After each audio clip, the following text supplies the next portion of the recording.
Hi everyone. We are going to get started in a minute or so. We still have, looks like some people are still getting logged on. So if you want to just hang tight for a second and we'll get started shortly. Thanks.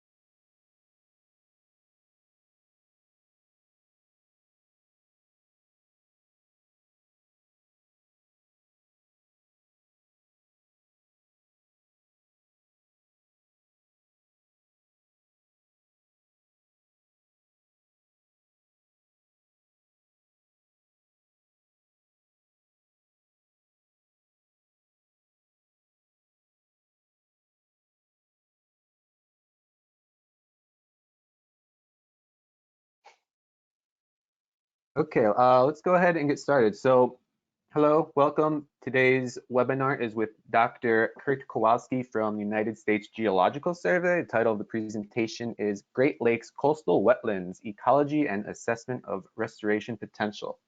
So really quick, before we hop into everything, I'm going to do a little plug on our webinar series. So I'm from Chagrin River Watershed Partners. My name is Kevin Saracino. I'm a project manager. And we hold these webinars that we kind of coined the speaker series. We do a series of webinars throughout the winter months typically, and we cover a range of different environmental topics related to all sorts of different things that kind of help provide educational opportunities to residents as well as professionals in the area in the environmental field, right?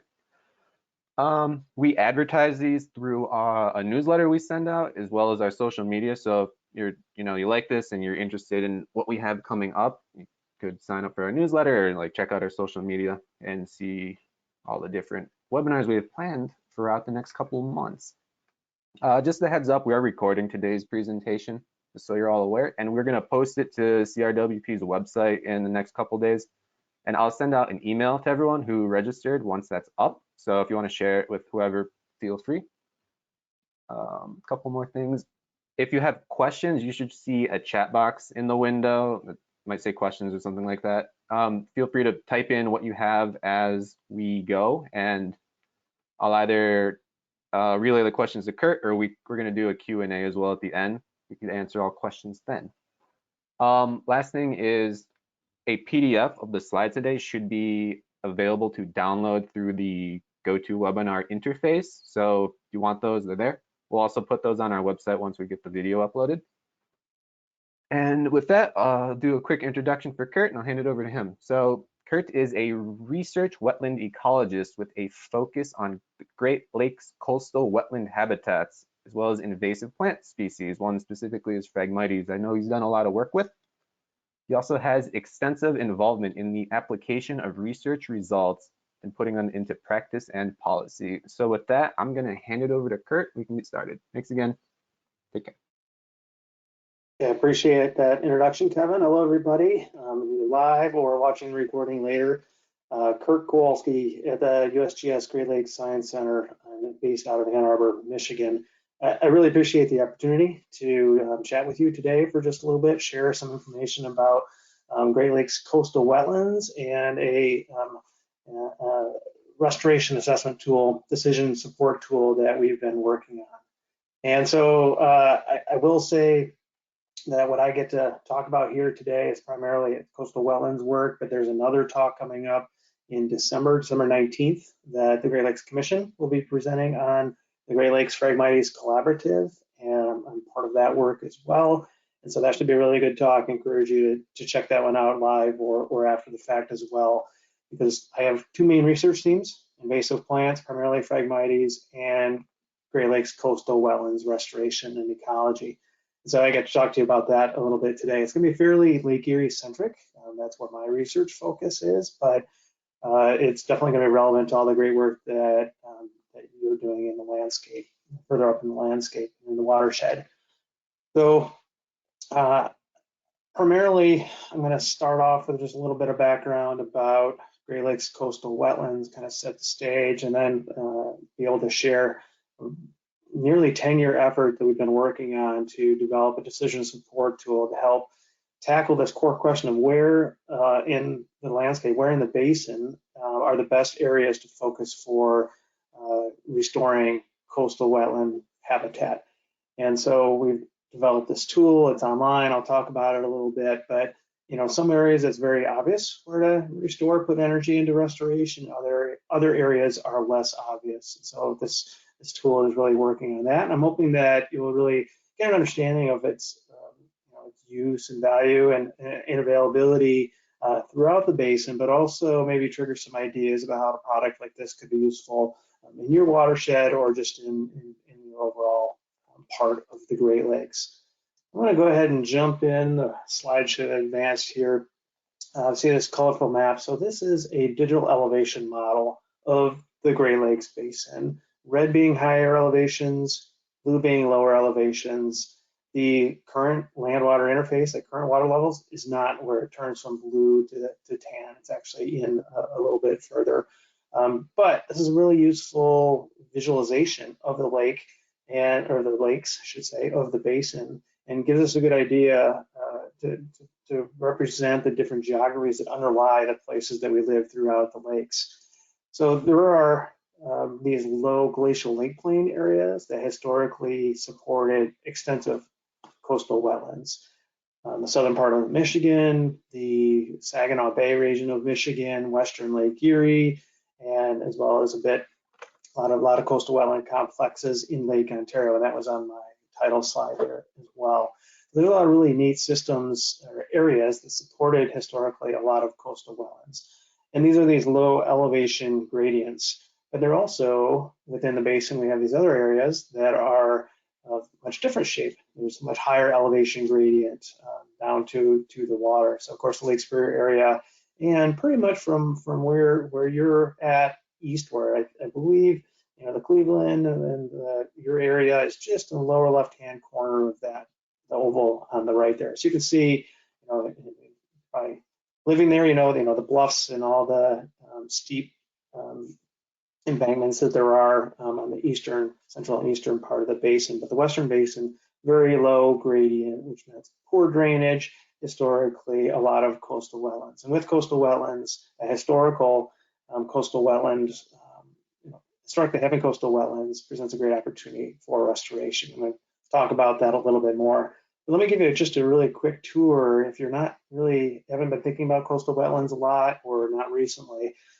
there's a great variety of coastal wetland types, and they occur, there's different types. I'm not going to get into the nuances at this point, but they occur across the basin and look oftentimes very different. So starting off just in Lake Superior, there are some really fantastic, these ridge and swale wetlands that develop primarily in these embayments that you have these beach ridges. I think I have an area. These are beach ridges, so the kind of those vertical lines, the scallop-shaped lines you see, those are the ridges that are a little bit higher elevation. They represent historical beach ridges. So at one point in time, Lake Michigan was washing up at that elevation. And so those then, as the lake recedes, it creates more of these ridges, and those are by default a chronosequence of ridges that primarily have one vegetation type on these higher areas, trees and shrubs and so on. And then you get these great wetlands, these swales that occur in between them. And so they're really cool systems to be able to look at the chronology of wetlands through time and where historical lake levels were at in certain time periods and so on. But these are really neat systems, primarily in the northern latitudes, in Lake Superior, northern Lake Michigan, and so on. But in Lake Michigan, they have some really different wetland types from the one I just showed you. A lot of drowned river mouths on the west side of the state of Michigan, a lot of rivers that come down and meet Lake Michigan and have this mixing zone, that riverine and then mixing zone and then the lake zone. And that's, if you look at the map, that's primarily where all the towns are. So everything from Saugatuck and South Haven, Pentwater, all the way up towards Frankfort. These are really neat systems, coastal wetland systems that are there. And similarly in Green Bay, there's some very extensive systems. Now moving east a little bit, a little further down through the watershed, There's similar riverine and coastal marshes in Lake Huron. There's some beautiful coastal maven wetlands in the Relational Islands, kind of at to the southern eastern Upper Peninsula, Michigan, to the east of the bridge. Extensive wetlands in the Bruce Peninsula of Georgian Bay, and some very complex riverine and marsh habitats in the Shiawassee River Flats area in the Upper Saginaw Bay. So lots of diversity and cool stuff going on there. And then now we're getting down to another glacial lake plain with these connecting river systems from the Detroit River, St. Clair River, and through the Detroit River and into Western Lake Erie. And the low elevation, extensive coastal wetlands, a lot of diked wetlands, and I'll talk more about those a little bit, but there's also neat areas within the rivers themselves. Finally, Lake Ontario, we have these really mostly cattail dominated, lower elevations, but meadow marshes in the upper elevations, and there's a lot of work going on to restore these systems associated with the water level regulation plan. So give you that tour just to kind of set the stage as you look at the systems you have down where your river meets Lake Erie, that lower riverine area. But if you look to the west at some of those systems as well, you can see a tremendous amount of diversity and a lot of very, very productive wetlands. When we talk about productivity, we oftentimes think about wetland functions and services. Oftentimes they get blurred and people talk about them as being the same thing, but they're really different. I think it's important to think about these a bit as you're thinking about restoration or conservation or some type of management action. I just list 5 here in the blue. These are wetland functions, and so these are the core processes that occur in wetlands. So hydrology. Actually, before I go those, let me mention on the right then are the wetland values or services, sometimes they're called. And so there's correlations between these two because the processes drive those services. So we look at hydrology. Hydrology being is as a process or as a function. Is it a source of water? Is it a sink for water? Does it delay water movement? But from our human perspective, is it attenuating floods? Is it helping protect my house? Those types of things. Similarly, biogeochemistry, we think about nutrient cycling and transformation, storage of nutrients, and so on, versus nutrient retention. And that's at the forefront of many of our minds, and especially in Lake Erie, Western Lake Erie. You think of harmful algal blooms and the challenges that those bring for drinking water and recreation and biological habitat conditions. So we have biological productivity. Some of these cross over just in habitat complexity, habitat for fish and wildlife species, but it's really important to think about those functions and then the services that sit on top of them. I'll just share a few key concepts as you're thinking about these coastal wetland systems. Some of these apply to inland systems as well, but many of them do, I should say. But like I said, functions don't equal values, so it's important to kind of think about those a bit differently. And also, the wetland functions of these coastal systems, the riverine systems, are all tied to those upland activities and the things that are going on in the watershed. And so they're very much coupled, and that's it's visible many times over in many different ways. And so oftentimes people then manage for functions versus values. And there's a whole bunch of literature on these ideas and so on that you can check out if you're interested in learning more. But I think those are just good to think about as we're entering this discussion of value of wetlands and why do we put so much energy into them, and why do we need a decision support tool for figuring out where to invest restoration dollars and energy, which, as we know, are all very limited. So most of these coastal wetlands have been degraded through time. Lake Erie, we often talk about 98% of the coastal wetlands have been degraded since the early 1800s. And overall, there's a lot of challenges, a lot of stressors on these systems that, with some attention can really help improve their functionality or actually restore them back to coastal wetland habitats. And then thus those processes and the functions that drive the services that we appreciate. I mentioned the Great Lakes Restoration Initiative because it's a primary driver of restoration across the basin. And one of the key focus areas is on habitat, including focus on coastal wetlands, Great Lakes coastal wetlands.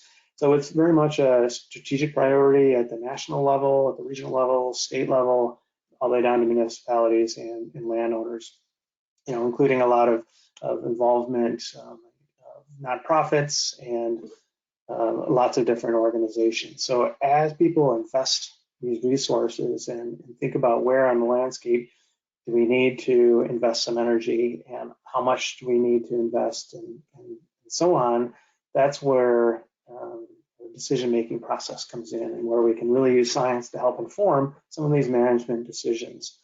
I'm going to offer an example here. You see in Western Lake Erie, the Ottawa National Wildlife Refuge. I've done a whole lot of work there, did my dissertation work there years ago, and continue to spend a lot of my time in that whole area. And it's really a good example, I think, of an area that has diversity of coastal wetland types, as well as some real opportunities for restoration. Showing the picture in the lower right there is just an aerial of the refuge with a lot of, with the lines showing the boundaries and so on, and where Crane Creek comes down and meets Lake Erie. And that's very much a mixing zone, prime area for these coastal wetland habitats. And historically, every straight line you see on that image is an earthen berm. And that's really common. Right across Western Lake Erie and Saginaw Bay and Green Bay and elsewhere to have these impoundments that separate wetlands from the lake, which allows some great management opportunities and great habitat for certain species and progress towards management priorities, but also offers a great opportunity for restoration and connectivity back to the parent water body and allow a lot of those functions to be restored back to the system. So I'm going to talk then now, pivot just a little bit more into the decision support tool that we've been working on for quite a while here. And it's really focused on, like I said at the beginning, this core question of where on the landscape are the best areas, areas most likely to be restorable back to coastal wetlands. So I offer this. This is the Toussaint River, just an image. You can see it, true color here with the lighter tan being farm fields primarily, and so then to the right, towards Lake Erie, you have these coastal wetlands and diked wetlands that are sitting right on the shore. So if you lived here, around here, and you might be very familiar with all these, but if you were new to the area and you were charged with managing this, and somebody said, all right, what areas should we restore?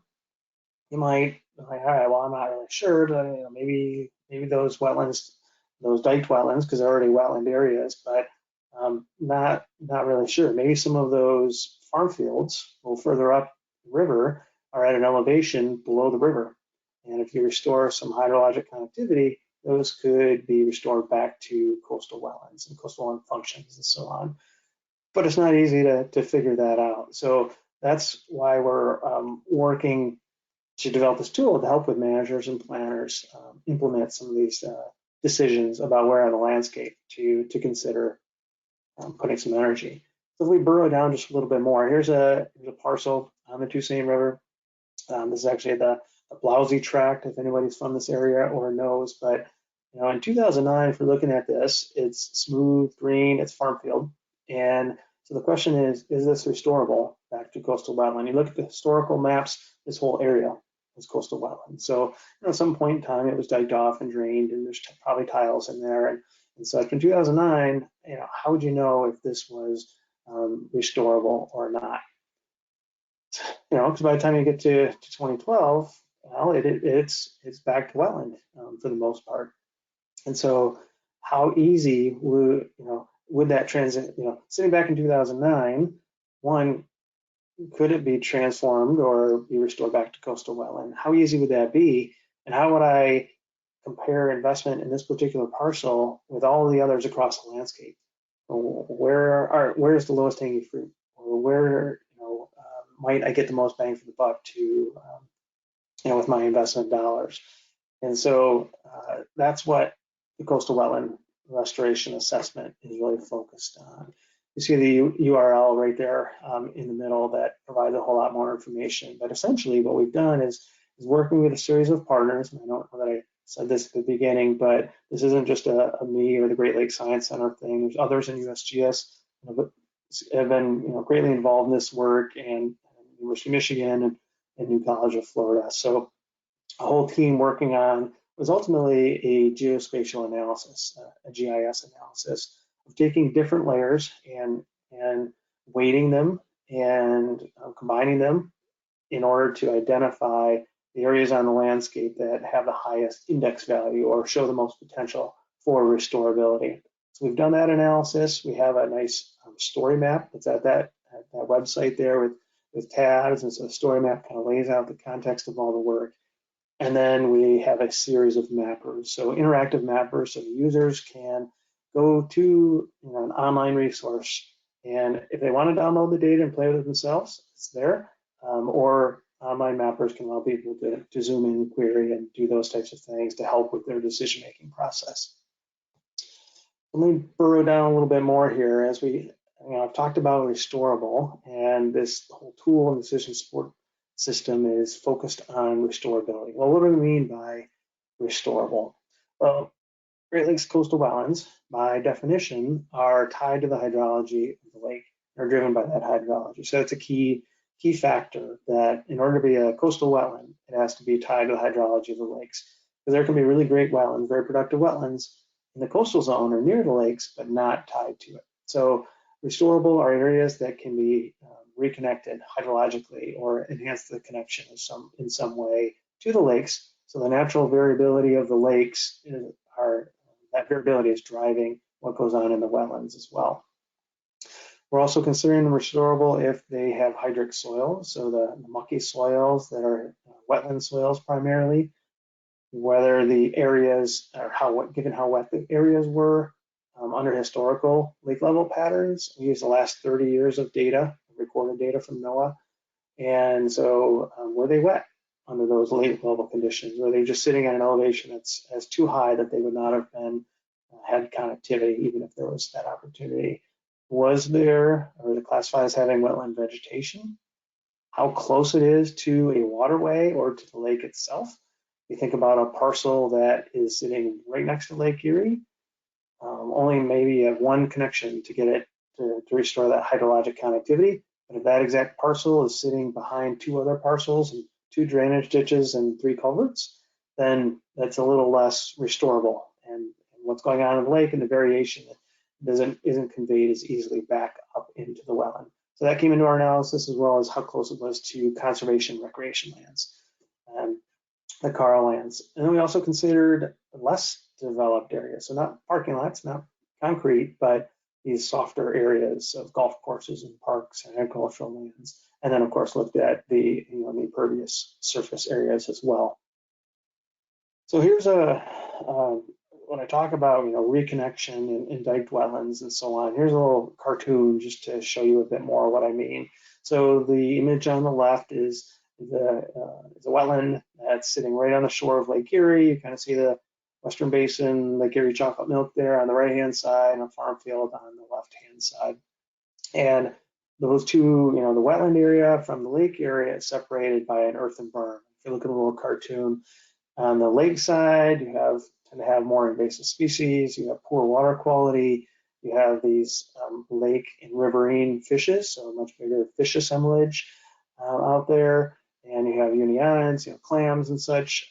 And on the wetland side, depending how it's been managed, in general, you have more plants, more vegetation, clearer water oftentimes. You have different fish assemblages. Oftentimes you more resemble an inland lake than a coastal wetland, but they do look quite different. So if you were able to reconnect those two systems, like was done at Crane Creek, and that was really a pilot area of a lot of what I'm talking about here, Crane Creek at the Ottawa National Wildlife Refuge, to put a structure in to mimic a natural connection that was there that allowed the free flow of water.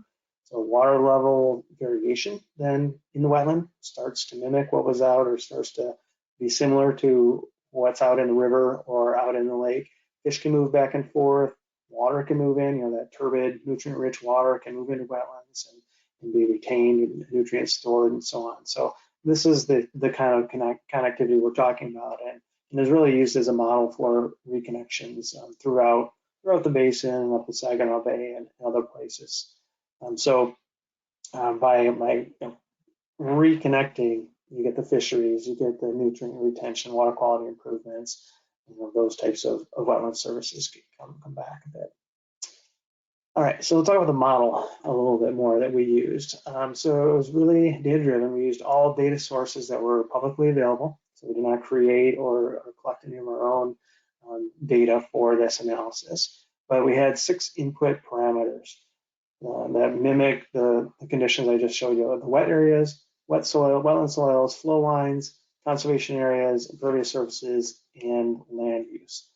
Let me talk about each of those briefly here. And the map you're seeing, this is the connecting river systems area. So that's Lake St. Clair right in the middle. It's just kind of my example. It worked pretty well. But all of the different restoration assessments, and I should have mentioned that when I was showing the big picture, but there's a different assessment for each geography, because the data within them are relative to that geography.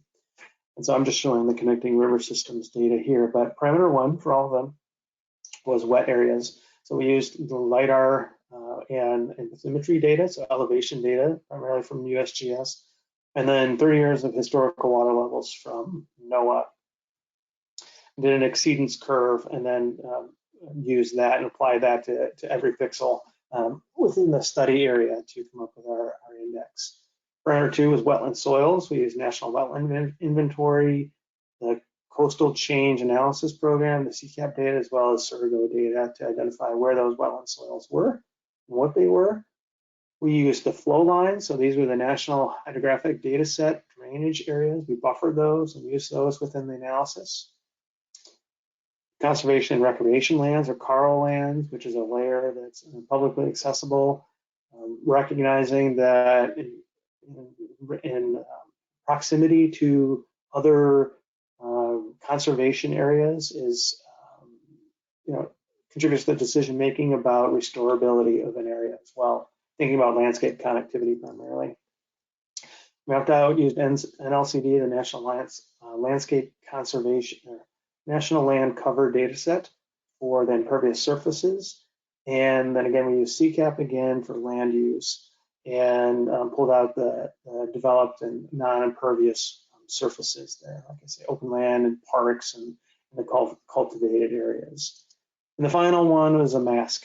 And so we had 6 parameters, but then we had to use a mask because we wanted to pull out from the analysis areas that were just too deep or too much energy from the lake to ever support coastal wetlands again, as well as areas that have already been restored. Again, GLRI has been promoting restoration, supporting investments in restoration, as the states have and many others for years and years. There's a lot of great examples on the landscape already that we wanted to try to pull out from our analysis. We took those layers, put them in this equation that weighted individual components with you see the hydroperiod and soils and flow line and the CARL divided by the impervious and land use. And I just gave a couple examples down at the bottom there from Lake Michigan and Green Bay area, just to show that once we run through the equation on a pixel by pixel basis, there is an index value, restorability index value that's assigned to each pixel. So that ultimately then creates a surface that we then are serving that is essentially a heat map. Even like a heat map where green is more high restorability and yellow is less restorable versus very low restorability based on the input layers that we have, all of which are imperfect. All of them have challenges, and we had to make some decisions about how to make them all fit together. But this gives a great representation on the landscape of what the underlying data suggests these areas are more restorable than others. So we'll go back to this example again. This was on Toussaint River and Western Lake Erie. So if we came back here and said, all right, well, is this restorable or not? We can overlay our data or look in the mapper now and look at this area, and you see a whole bunch of dark green. And yes, so the data would have suggested that it is pretty restorable. And so that can help then with the decision-making process about whether to invest in activities in that area or not. So I'm showing you examples at a parcel level here, but the reality is that each of those parcels fits in a watershed and fits in with the broader landscape and in the coastal zone. And so this presents a tremendous opportunity to take site-specific, very granular data and analyze it at whatever scale is most helpful for your decision-making process. Could be the watershed, could be just the tributary, it could be a county, the refuge properties, whatever it might be. But you can aggregate and disaggregate, or disaggregate and reaggregate at whatever scale is most useful to you, and then help paint this picture of the regional landscape. Here in Western Lake Erie, if I just zoom out again, as the landscape as a whole, then we can start to get a better picture of where each of the individual actions fit within this larger puzzle. Ultimately, for this place here, being Western Lake Erie, and each of these wetlands contributing to the nutrient, the water quality in the lake, and recreational opportunities for people who live there, and migratory birds that fly over, and so on. So we're pretty excited to be able to serve these data up and allow people to use them in the decision-making process. I want to add another discussion here, just really briefly, about the Great Lakes Coastal Wetland Monitoring Program. So this is an EPA-supported monitoring program that has been active since 2010, give or take. And so it's very long running. And it's seeking to, and has a whole program, a whole approach to assess the health of Great Lakes coastal wetlands throughout the basin. And so you see a bunch of dots here, color coded. I guess I didn't put a key up, but color coded by stress level for some variable. But essentially, the program strives to visit all of the coastal wetlands greater than 4 acres in size, at least once every 5 years, to provide this long-term data set, spatially and temporally, or large data set, spatially and temporally long-term, to evaluate the health of wetlands, how those are changing through time in response to all kinds of stressors and restoration opportunities. So this is a resource that's out there. I encourage you to go check out. I am part of the research team that is working on this. But the Coastal Wetland Monitoring Program has a couple of online tools, one of which is a decision support tool. And so that's imaged on the right here. So those of you that are already familiar with that, you may be like, well, how is what you just told me about for the last 15 minutes different than what's already out there and continues to be developed? And so I have an image of ours, the restoration assessment tool mapper on the left, and then the decision support tool for the monitoring program on the right there. And they really serve different purposes. They tell you different things. And most importantly, this kind of color graphic on the bottom, they're really targeting different parts of the landscape. Whereas the restoration assessment is focused on restoration potential. So these are areas that are not currently coastal wetlands.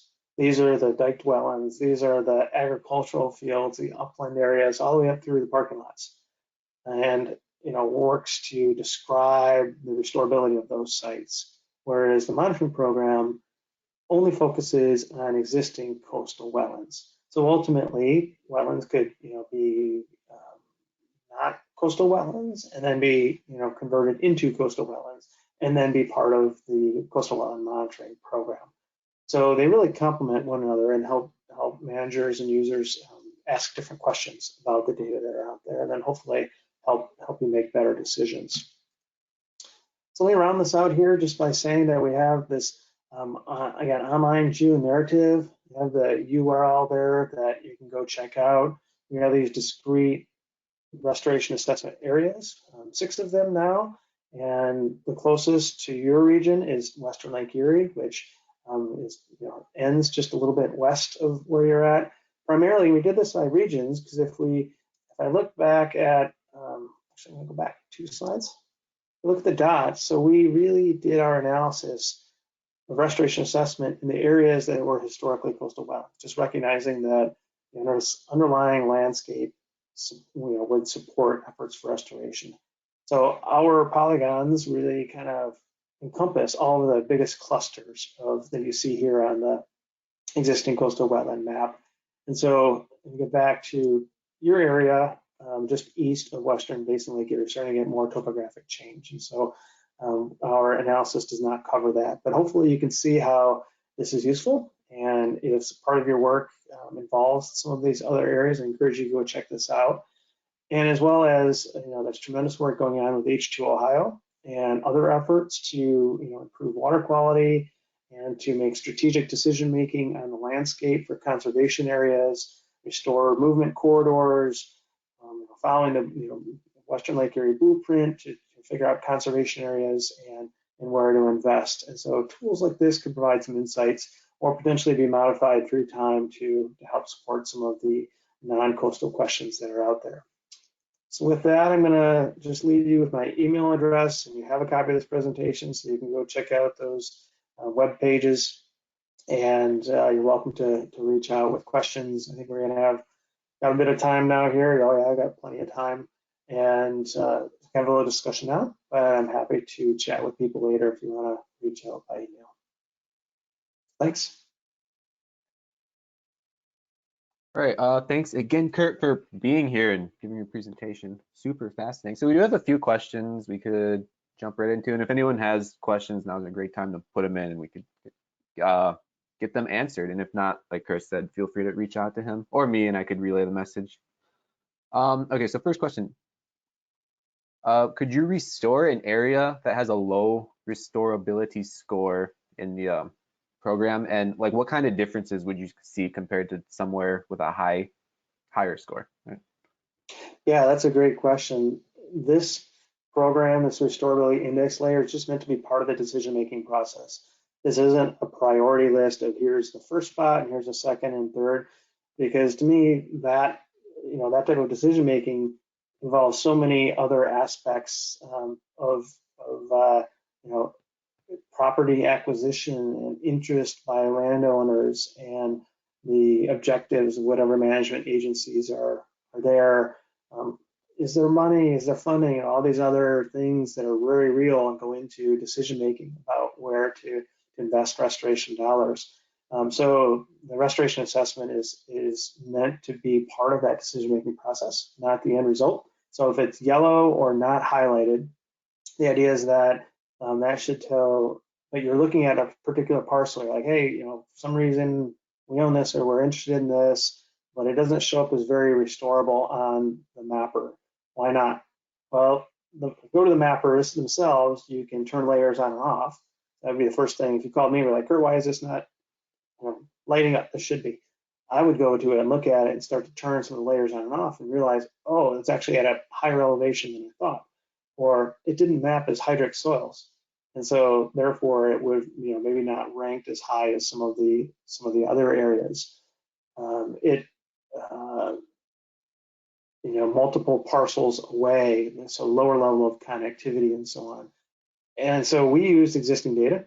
The existing data are not perfect, and even with LiDAR and elevation data, you have it doesn't penetrate water. LiDAR doesn't penetrate water very well. So if you have a wetland that was pool full, when the plane went over, it might show as flat at a really high elevation. And therefore, our analysis would kick it out.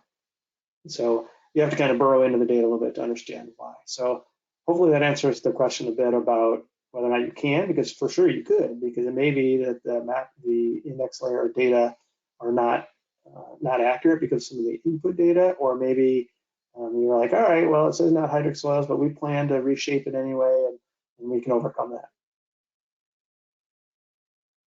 Okay, great. So quick question, when do you anticipate the recording will be available? We're hoping to get it posted by the end of next week. And like I said, once it's up, I'll send everyone an email with a link to it so you can access it. We have another question. So it's a bit specific. I don't know if you're super familiar with the Cleveland area, but just I think west of the Cuyahoga, where it enters into Lake Erie, there's a little park called Wendy Park. And it looks like Cleveland's like kind of looking into developing it a bit further than it already is. It seems like it would be better suited to be reclaimed back into a wetland. Is there Does it? So it's kind of a much more developed area than like a field or something like that. Is that like something the program can kind of factor in and all that? Yeah, so our analysis didn't cover that area, so I can't point you to any data, that we did from this analysis. But I would, I guess I'll offer two things. One, some of these small little pocket wetlands can provide really good habitat to fish and wildlife species, and can be linked together. So although it might be very developed area, because I'm not very familiar with it, so I don't know this part. But these smaller areas can be very valuable, especially if they provide corridors among other areas. But so they can be valuable that way. And then the other thing I was just going to offer is that it's kind of tough with developed areas if it's a park to know whether it was filled. So was it an area that long ago the elevation was raised, and now it's green and not paved over, but it's actually at an elevation well above the lake or the river or wherever. So, probably good to start looking at those physical factors to kind of see where it sits, and then maybe the history of the site. Was it once a wetland? Kind of look at some of those things to get at how restorable it might be, because it may never have been. So, I say restorable, but if it wasn't, there's no documentation or suggestion that it was a coastal wetland at some point, then the discussion becomes about, is it smart to push it towards a different state, make it into a coastal wetland? That's kind of a different discussion. Good question. So, Um, okay. Do you have any plans to further develop the tool, like add additional layers to look at? yeah, thanks for that. Because I think I forgot to say anything about that. What you see on the website right now, there's tabs in the story map that represent the geographies that we've been working on. There's no new geographies planned. So our current energy is just trying to finish up all of them and all of the mappers. It's a long story about why they're not all up and at the same. We in part decided to redo 3 of them with newer methods and with better data that came out. The high water levels around 2020 really provided some good insight into how much further up the landscape the water could go, and therefore we wanted to rerun those analysis. We will likely in January, recognizing that it's beginning of mid-December now, almost mid-December. I'm going to say January. We should have all of the data and mappers up and active.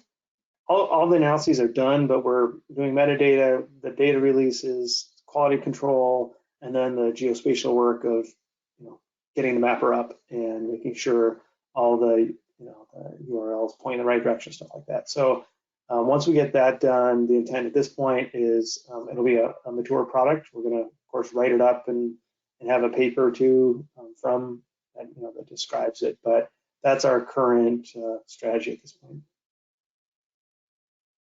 Awesome. Okay, looks like we have one last question. If anyone has questions down the road, feel free to reach out to Kurt or me, and I could relay the message to him. So last one we have right now is, do you think this could be applied to non-coastal wetland feasibility down the road? Yeah, absolutely. With the right changes in the data sources and the weighting, the weighting of each layer. I showed that equation, and we made some choices about how to weight different layers. And the way we design this from the coastal wetland perspective is really weighted biased towards deep marsh or marshy. So standing water with emergence, that type of ecosystem compared to wet meadows or forested wetlands or some of those other wetland types that you saw early in my presentation there. So, we had to make some choices about what we were targeting. That step could very easily be reworked just as new data sources come out, or as different data types are identified that people want to grab different data sets. You could then apply it, redo what we did using different data and maybe some different weights, and then come up with a product that's more targeted at what you're looking at. We had talked about this for, again, H2 Ohio efforts, and just thinking about, all right, well, wetlands and nutrient retention, does it make sense to develop a mapper type of thing, or prioritization, not a prioritization, but an assessment of wetland nutrient retention capacity or ability, that type of thing. And that's not in the works right now, but that's a good example, I think, of what could be done. And our intent, all the data are public, all the data are available, so people can go check them out, and then hopefully be able to build off this for some other applications.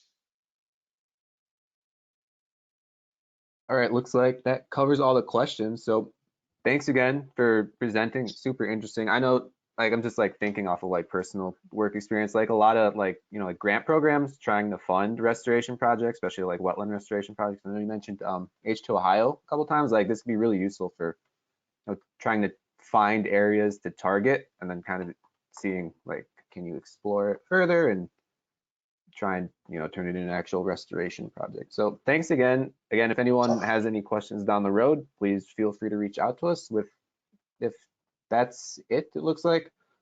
So I guess we can wrap it up and go from there. Like I said, I'm going to send out a link once this is set, posted to our website. I'm also going to send out like a very short survey. It's like 6 or 7 questions, just so we can gather feedback on how we're doing these webinars and how we can improve it, if in any way. So if you could fill it out, greatly appreciated. If not, hopefully you'll see you for another presentation in the next couple of weeks or so. Phragmites on the 19th. Yeah, Phragmites on the 19th. Everyone loves Phragmites, so see what we can do about those. Okay, well, thanks again. Appreciate it. I'm going to go ahead and end this in a little bit. If anything from you, Kurt, to wrap up. Thank you, everybody. Appreciate it. Okay, all right. Thanks again, everyone. Enjoy the rest of your day. Okay.